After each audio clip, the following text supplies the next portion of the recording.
I'm not No just worries, no I'm like, what worries. are the questions? What are the questions? Right, okay, so hello everyone and welcome to Push the Point interviews. You may recognize that I'm not Hamish, I'm actually doing an interview. We're doing an interview on Push the Point. And it's not Hamish, it's me, Dan Tripp. Shock and horror. And so today we're going to be talking to Shahmir. Shahmir recently just finished in the fourth slot of Pro Tour 2, taking out previous Pro Tour champion Pablo Pintor on the way. Had an amazing showing. We're going to basically chat with Shahmir, ask him a few questions, and get an idea of his experience at the Pro Tour and his experience of testing and getting involved with the game. But I think, Shahmir, if you want to just sort of introduce yourself a little bit to the Push the Point Yeah, of audience. course. So I'm Shahmir. I've been playing Flesh and Blood for just under a year now. Uh, Absolute fanatic for the game. It's completely changed my life. Even Pro Tour notwithstanding, I think it's given me so much in terms of the friends who I spend time with now these days. And it's a pleasure to be here with you. Yeah, well, it's great to have you. I mean, me and Shamir, we do play together quite a lot. We do. We're both Londoners, or we're both like based in London, and Mm, we've been going to the same armouries as each other for quite some time. And places like Rule Zero and Bad Moon Cafe, we often cross paths, mhm. and Dark Sphere as well on occasion. Absolutely. So we do know each other. We played against each other for a while, but could you mentioned you've been playing for about a year. Do you want to talk about like how you got into the game, how you found out about Flesh and Blood, and why you decided to start to pick it up, and if you played any other previous games before Flesh and Blood, why you decided to add Flesh and Blood to your sort of TCG portfolio, as it were? So as I said, I've been playing for just under a year now. The first event that I played in was Tales of Aria pre-release. I'd heard a lot about the game kind of over the summer of 2021. It was starting to kind of pick up traction around the US. There was a lot of buzz about kind of like national season happening that year and kind of announcement of this really big kind of organized play structure, which so I'd been playing Magic for about 4 years prior to that, and Magic had just kind of abandoned its OP structure when COVID hit, quite understandably, in fairness. But Fab came out of nowhere with this structure that looked like it really supported the players and was really intriguing to me. And I had learned about the rule set and kind of got a feel for the heroes and the card art. First hero that really kind of captured me was Dash. So I built a CC deck for her, kind of fairly budget version. Before I even started playing. Bless me, I didn't play a lot of Dash at the time. Um, but yeah, I started up with Tales of Aria, playing in the pre-release, and kind of immediately just felt an affinity for how the game played, just kind of the sheer number of options you had available to you on a turn, which was terrifying at first, and I kind of grew to love it more and more as I started to understand more about the game. Um, yeah, and I guess we just kind of carried on from there. I just kind of grew more entrenched, started attending more armories around London, and started to really up my game when I started to play with players who'd been playing for a really long time, knew what they were on about, Hmm. really knew how to play the game to a high level. And I feel really honored to have, cut my teeth alongside them and to be where I am now. Yeah, I was going to say because you mentioned and we have a really good community around the game in London Mm. and like yourself, I've made a lot of really good friends out of Flesh and Blood. Have you found that? I assume you found the community to be like reasonably welcoming for Flesh and Blood, or did you start Oh, at the they were same time incredible. as a lot of other new players? Yeah, I think the release every time we have a kind of a draft set release, we kind of get an explosion of new players. So I certainly had a lot of people entering the game alongside me, and the community was so welcoming at the time. That's just in terms of really helping you feel um, at ease in what is kind of quite a complex game system when you really get into the nitty gritty. Um, and just offering support at kind of every step of the way. I had Mm. people saying, "Oh, do you want to borrow this deck and try it out? Oh, would you like a hand, like building your first deck? Do you want to talk about aspects of your play that we could help you work on?" Which was just it's been absolutely wonderful to work with people in this game.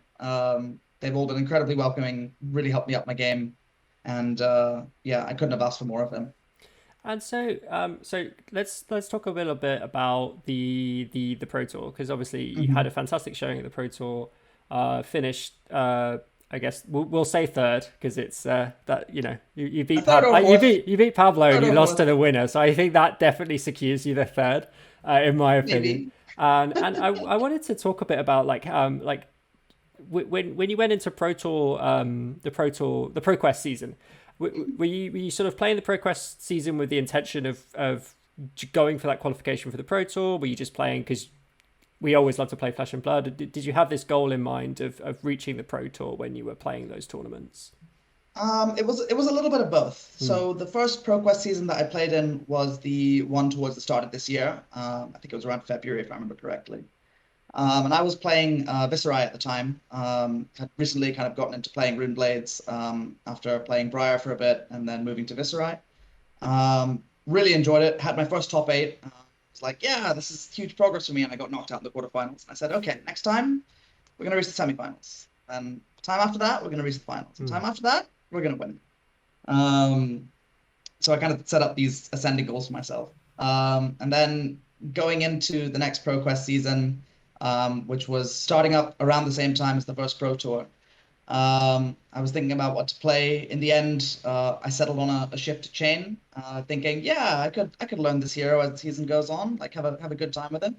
And then I had a really fantastic start to the season, and I won two ProQuests back to back in the same Yeah. weekend, which was obviously a huge morale boost. Hmm. Was really really thrilled to have performed so well.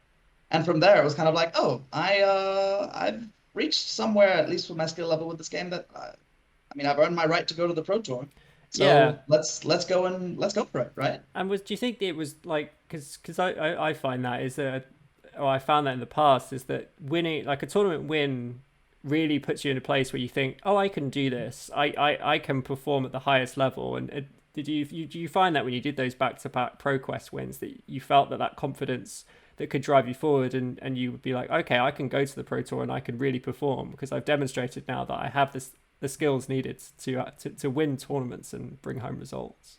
It was really big. Mm. So I'd been performing quite well in armories for like kind of a few weeks prior to that, which was just kind of obviously building up the experience, really, really learning the game. But your first event that you come to where everyone says, "Yeah, I'm coming here to win. This is Mm. like the apex of our competition in this region." To walk out of that, uh, having won the whole thing or having gone undefeated in some cases, it's like, yeah, I am at the top of my level for this area. Obviously, the Pro Tour kind of felt like a whole other level to me in many ways because I'm thinking, okay, fine, I might be among the top, in the south of the UK, but what about the whole world? Yeah. Which was, it was a lot to think about. When I was preparing, I was constantly telling myself, you are playing against the best in the world. You should be prepared for, the best you can possibly think that they would bring against you. Never assume that they are less than you. Never assume that, they would make mistakes because they will play as well as you, if not better. So to have achieved the result that I did with, you know, a player base that plays at that level, absolutely plays at that level is just, yeah, I'm thrilled. Yeah, there's no easy game at the Pro Tour. There's certain tournaments you go to and you think if you lose a couple on the trot, you've probably got a chance of winning one and bringing one back. If Mm, you feel confident in your abilities as a player, but the Pro Tour that just isn't the case. The people who are losing, who've just lost 3 games in a row, have also won Pro Quests. Are also the best player hmm. in their local area, and it's just a completely different atmosphere really of professionalism. I wanted to chat about you mentioned you played Chain, and so obviously Chain went Living Legends, was removed Hmm. from the game. So how did you adapt to that? Because obviously that was the hero that won you the Pro Quests. Did you and as we know, you ended up playing Briar, but I know that you've toyed with other heroes before you settled on Briar for the Pro Tour. So maybe you could talk a bit about your experience with a certain icy lady who I believe you're a big Oh, fan a of. certain icy lady, but not the icy lady that we're all used to. A Yeah. newer one on the block. So yeah, towards the end of the ProQuest season, it became very apparent that Chain was going to Living Legend alongside Bravo Star of the Show. So, you know, wide open metagame, two of the most oppressive decks kind of leaving, and I started thinking about, okay, what am I going to play? So I'd had a lot of experience on Briar. Um, Again, prior to playing Chain and Viscera, the first Runeblade that I'd played was Briar. And in fact, I started with the what I'd call the Dan Trip signature Big Briar, which is still one of my favorite decks. Yes. Still one of my favorite decks to play. I love the play style of It that is deck. really fun.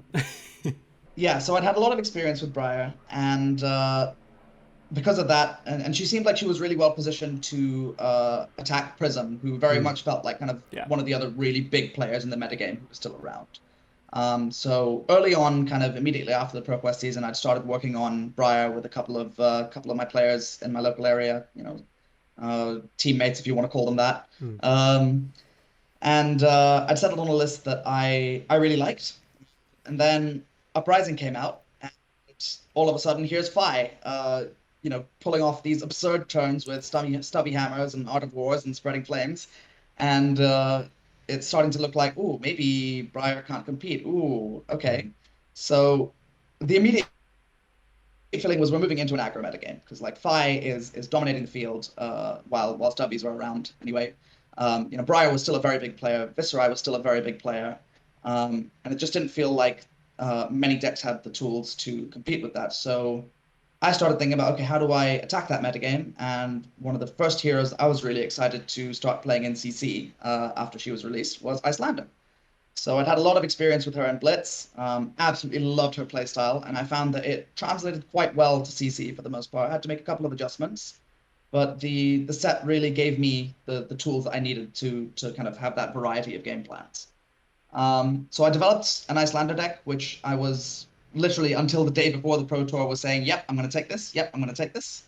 And finally, on kind of the day before I set out to France, I had some friends over at my place for a testing session, and I said to my opponents, "Okay, I want to test against Rune Blades because that's what I'm expecting to see most of, and I want to test like the worst possible case scenario. Like, I want you to take AB3, Spring Tunic, put a couple of Oasis Respites in there. Let's see what happens." And I just could not put the damage output on the Yeah. table with that build. It just was not going through. And they'd take it nice and slow. We wouldn't go to the point of like full fatigue, Mm. but they'd take it slow enough that my threat density was dropping, and then when they could feel that okay, I'm not feeling as much pressure anymore, that's when they'd start going in. Yeah. And this strategy was just starting to consistently take me down. So it became clear that at least my build of Icelander wasn't gonna do the job if I assumed that my opponents were taking AB3, which Mm. I mean, again, I'm assuming that of great players who are preparing for a new hero who might threaten them. So I had the old Briar deck to fall back on. It still felt like it was doing really well. And the night before, I made the switch, and oh boy, am I glad I did. Yeah. So you mentioned you've got this sort of this testing group, this group of friends, Mm. teammates, if you want to call them that. Like I understand the situation. Like, did, was there quite a lot of testing involved up until? Well, it sounds to me like you did most of your testing for Icelander, and then you really switched. Were you toying with Briar before you started the Pro Tour, or was it quite a last minute decision to switch over to well? Did you do much testing with Briar, really, is what I'm asking, before the Pro Tour, then, if you were mostly focused on Icelander? I thankfully did. So, like, Yeah. really early after the ProQuest season, I was kind of thinking, before Icelander had even been announced to be in CC, I was thinking, yeah, I think Briar might be my pick going into the Pro Tour. So, we'd settled on a build that I was really happy with, and that thankfully adjusted really well into the post Uprising metagame. I had to make a couple of adjustments the night before, just to kind of like, think about, ooh, there's a lot of aggro. How do I adjust for that? Hmm. But nothing major.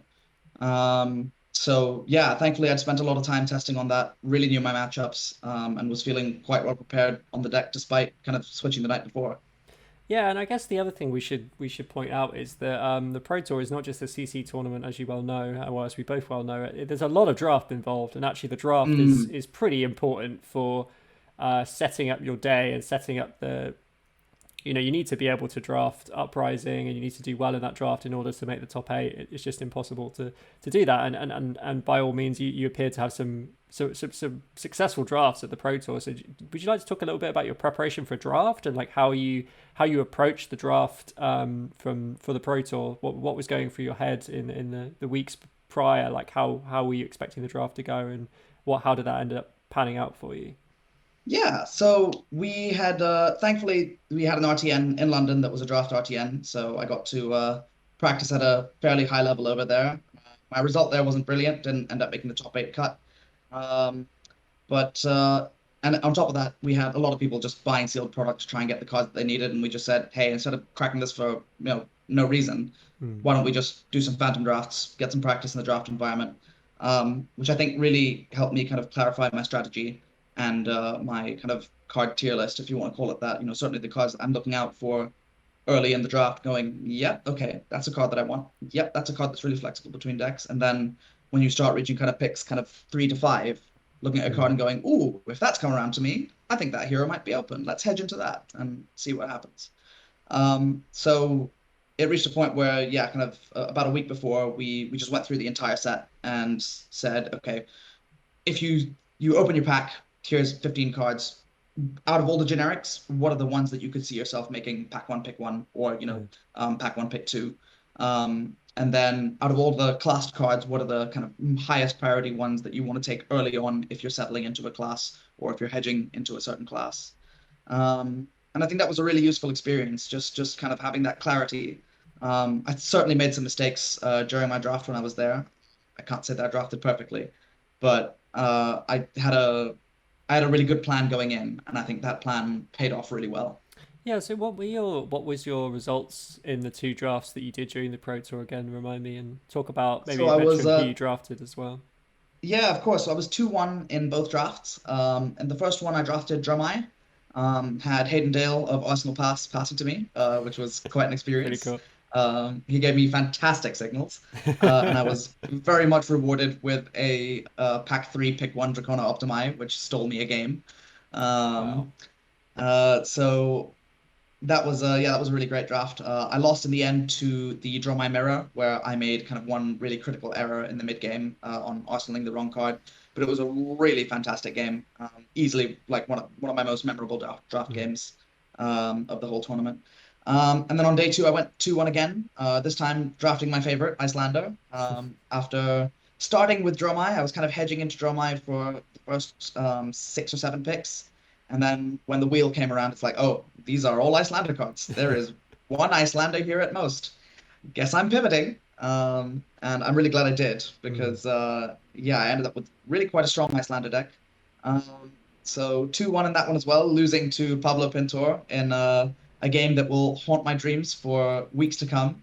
I've written about that in an article on the Wraith Times in case you want to give a read on that. But it was a memorable game. And a fantastic game against Sean Nolden as well, another UK player. Again, easily one of my most memorable games of the weekend. What a tight game against Dromai. Um, yeah, so 2-1 in both drafts. One that could have been a 3-0, but alas, I was the inferior player. Um, So what were some of your thoughts on uprising draft? Because as you know, it's a relatively controversial subject. There's a lot of people that are very off on it, and what you don't have to be don't have to go into too much detail. But so what do you think about uprising draft? Maybe compared to other draft experience you've had, do you like it? Do you think it's some people think it's so very high rolly? I don't know if that's your experience of it. I mean, the three sets that I've drafted so far in my time playing Flesh and Blood are Welcome to Wraith, which is easily one of the most balanced draft environments they've ever done, and that's Mm. hardly surprising. Tales of Aria, which is probably one of the most maligned, mainly because the signaling is it's really hard to interpret because there's so many pathways that you Mm. can take to get to a particular hero. I think Uprising didn't really fall into the same traps as Tales, and ended up with an environment that, honestly, given the kind of class talent system of the game, I think it's really quite well done. Mm. Um, it definitely has its issues. There are like some cards in there that just make you go, well, I just can't beat that. And I think overall, I would say that Fi is kind of noticeably stronger than the other two when you kind of like you were to take kind of three equally powerful decks relative to the respective heroes. You'll generally see the Fi decks coming out on top because of just the sheer unbridled aggression. Um, but I think it's a really good draft environment, honestly. I've been really happy with my uprising drafts. I think it rewards the ability to stay open and pivot early on because finding your place and finding your seat in the draft really is the most important thing, I think, in general in this game. Yeah, I think I'm burnt out on Uprising. I think I've said Yeah. some mean things about it Admittedly, in the past, but I think that admittedly, I am a bit burnt out as well. I can fully agree on that one. I felt like that after Tails as well, and actually some people really love Tails, and part of me would like to go back and draft Tails again, having given it a bit Mm. of distance. And I think I'll probably feel the same way about Uprising. But I think you showed that you don't need to force fire to do well at the draft. But I guess the takeaway is that your CC must have been pretty strong because you CC 2-1 was, both drafts and then you top eighted. So you talk a bit about your CC. You don't have to go into detail in each game, but just how you yeah, of found course. piloting Briar and what your matchups were like and what you felt of the field, I guess. Yeah, so I dropped one game of CC during the Swiss of the tournament, which was to an Oldhim player who played an aggressive game plan into me. Lots of pummels, two back-to-back fused Oakenolds, and I was just sitting there going like, well, all right, bye-bye. This one's gone. Yeah. But for the rest of the tournament, I think I played against Prism three times, which I felt really good about. That Yeah. was kind of one of the matchups that I was targeting. Had prepared a really strong sideboard plan for, and I really felt it during the games. So I definitely kind of won the matchup lottery a little bit there.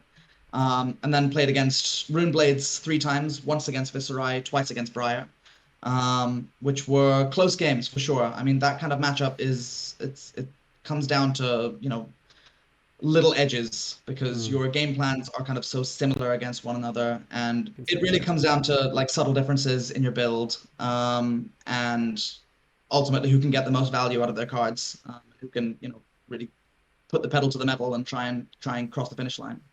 Um, Played against a Bravo as well early on with Swiss, which was a lovely game. One that I was a little bit worried about, but ultimately kind of settled in and found my feet with, so that worked quite well. And then the top eight was Runeblades all the way down. Played against Viserai, Pablo Pintor, which was a thrilling game on stream. I don't think I've ever had my heart drop quite so much as when I've seen an all non-attack hand at single-digit life totals. Yeah. Um, So so that's that was not where I wanted to be, but somehow recovered it. just Briar Um, things. That's just Briar things. And then, of course, against Matthew Folks in the semifinals with his really innovative Briar build. I think he really kind of understood what people were expecting when you reveal Briar as your hero, and he mm. really, really exploited that. The sheer value you got out of like the cards like Spellbound Creepers was just Yeah. absolutely absurd.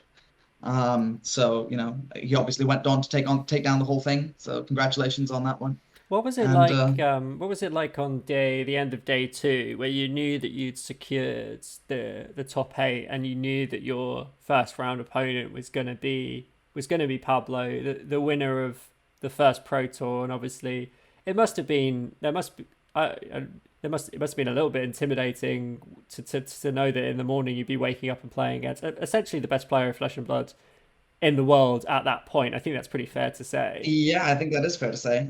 He was by far the matchup that I was most afraid of. We kind of had a look at the top eight and kind of did some rough predictions on, okay, Briar versus Prism, I'm expecting Briar to win. Another Yeah. Briar versus Prism, I'm expecting Briar to win. Briar versus Dash, I better prepare for that Dash deck in case it makes Mm. it to the finals and I'm up against it.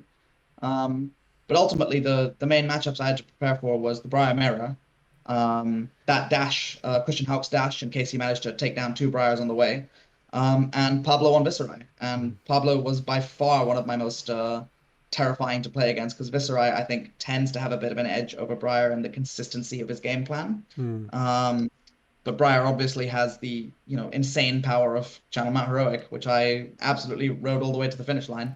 Um, so it was an intimidating start for sure, but in the end, I guess I got a bit lucky. I played the game as best I could, and it worked out in my favor. So Yeah, and it there's must not have much more to felt it than it, that. it must have felt good as well to take home the win, and like because I imagine like you were coming into the top eight, you're a relatively Mhm. new player to the game, or at least relatively new on the sort of international scene. Not many people would Absolutely. know your name or who you are, and obviously Pablo, a really well known figure, and I imagine in a lot of people's minds they were expecting Pablo to kind of do the double, but you managed to take him down, and it must be very satisfying. And what was Pablo like? What was it like playing against him Oh, as a player? he was an absolutely lovely person to play against, Mm. both in the draft and in our CC games. Just the communication between us was really clear. Just a great sports person. Yeah, absolutely lovely to play with, and I can't wait to see him again at our next big tournament. Totally, yeah. Um, I was certainly thrilled to take down such a legendary player. You know, someone who's really established his Mm. position in the game so early on. Um, and I'd certainly heard like the casters on stream. They was rooting for Pablo during the game. I certainly can't blame them. Um, and well, I guess it was nice that when we came to the semifinals, they started rooting for the underdog. So it was really nice to kind of be known to them, be known to all of the players who were attending that event, really kind of paying attention to the top eight. And I'm just glad to have made an impact on the scene. That really humbles me. Well, you definitely did. You definitely made a name for yourself, and it would have been an amazing. We'd have you on the podcast even if you made the top eight. And I think the fact that taking down the Pro Tour One champion is a pretty impressive feat. And of course, as we all know, you did lose to Matt Folks in the semi-finals, but then Matt went on to win the whole thing. And Win maybe the you whole can thing. Yeah. talk a little bit about that game with Matt and how was that like at that point? That was another nail biter. Mm. It certainly felt like he kind of really leveraged his top seed for going first, the ability to really set up and establish a strong start with his channel map heroic ready to go. I had one in my opening hand as well, but alas, no means to play it. So I think it really did come down to just tiny edges. In the end, it came down to a case of me not being able to block out an overload to prevent Rosetta Thorn dealing lethal damage. But on the way down, I really felt like I'd gained ground in the middle when I finally did get to establish my own channel mount heroic after his had gone away. And I thought, okay, we've got a 21 damage turn lined up here if we want it. We can do this. But alas, it wasn't quite enough. Really thrilling game. There was certainly one kind of critical decision at one point where I chose to put a Gorganian Tome from my hand on the bottom of my deck via Crown of Providence's effect. And I keep coming back to that one thinking, if I hadn't done that, I might well have won the game. But in the blind, when I was kind of preparing for him to activate Spellbound Creepers, do something with hidden information, had no idea what could be coming up. It's a play that ultimately I stand by. And unfortunately, just wasn't enough to take me there. But it's really demonstrative of how narrow the margins are in this game. Every decision matters, and that's one of the reasons why I love Flesh and Blood as much as I do. Oh yeah, absolutely. And I think you clearly you clearly took you got the damage in of the previous games.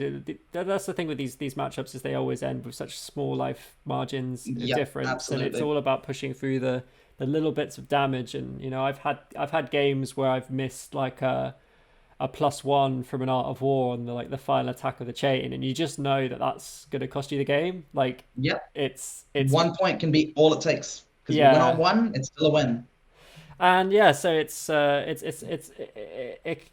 of those things. But yeah, I think coming out of Pro Tour 2, obviously with the showing that you managed, what are your plans now? Like, what are you preparing for, and what are you looking forward to now? Well, first up, we've got national season in literally 2 weeks' time, which is going to be going to be a lot more competitive than I think nationals was last year. So I am really looking forward to kind of seeing where the UK scene is at now, and just playing against some really seasoned players, and having a good time, really just enjoying the game. So that's coming up first. If all goes well, I hope to be at the World Championships in November. Need to work out a couple of logistics to make that happen. But I would absolutely love to be there and compete either, by redeeming my PTI or hopefully qualifying via one of the kind of top 50 leaderboard positions. So it's go time for preparation, which I'm really enjoying. I'm kind of branching out, trying a bunch of different heroes. Probably going to have a few different decks prepared for national season, and I'm going to just make a call probably a little bit before and say, yeah, I think this is the one. And if there's an emergency, it's always good to have a backup. I completely agree with you on UK nationals, and I think we've shown as well I mean, we had a UK player win the whole tournament, and we had you Win in the the whole, top yeah, four, and Europe as a like a European players are really yeah, as a region, taking yeah. down tournaments, and I'm really interested to see if we can maintain that into 2023. I And hope so. continue Yeah, to because it's dominate the scene essentially. Like there was one yeah, American player. Obviously, the Pro Tour 2 was in Lille. You're gonna have a lot more European players, but indeed. plenty of people showed up. So I'm really That's interested true. to see That's us true. if we can continue that. I've got a couple of push the point patron questions that I want Oh, to ask do you. tell. I will just I think I can remember them off the top of my head. The first one was a really good question, and it was from one of our patrons, Wessex, and he asked Mm. you seem to you had like one copy of I think it was Razor Reflex in your list for Briar, and you Hmm. also had like a couple of copies of like Red Evergreen, and I wondered if you could chat a bit about some of those more sort of like fringe choices, those one ofs and two ofs, Yeah. and why you chose to put those in your list. Of course, yeah. So the evergreens, I think, are a pretty easy one to discuss. They serve kind of two big roles within the deck. The first one was I was looking for additional attacks which were capable of popping Phantasm against Prism. Hmm. Um, and I wanted things that were a little bit more multifunctional than a card like Command and Conquer, because a Command and Conquer against Prism, especially kind of in that metagame, wasn't actually very threatening towards them. Whereas Evergreen, being an Earth card on its own, was facilitating Earth fusion with much more consistency in the deck. And I think using that to enable things like your Bramble Spark fused or your Force of Nature fused was really important. The big reason was that I wanted to prepare for Oldhim. So there was certainly a chance that Oldhim players would try and fatigue me out, in which case you've either got to try and kill them before they can even reach that point, or you've got to try and build towards a better end game than them. And the Evergreens for me were multifunctional enough, considering I could play them into Prism and quite happily, that I thought I could build a better end game than them. If they're swinging their hammer for 4 and I'm coming in with an Evergreen for 7 every turn, I'm winning the race. Hmm. So that was ultimately the decision on there. Unfortunately, I never really got the chance to test it out, kind of in the Yeah. competitive field. But that was the theory, and the Evergreens certainly served me quite well in the Prism matchups. So I'm glad that I brought them along. As for the Razor Reflex, I love a one of fun of.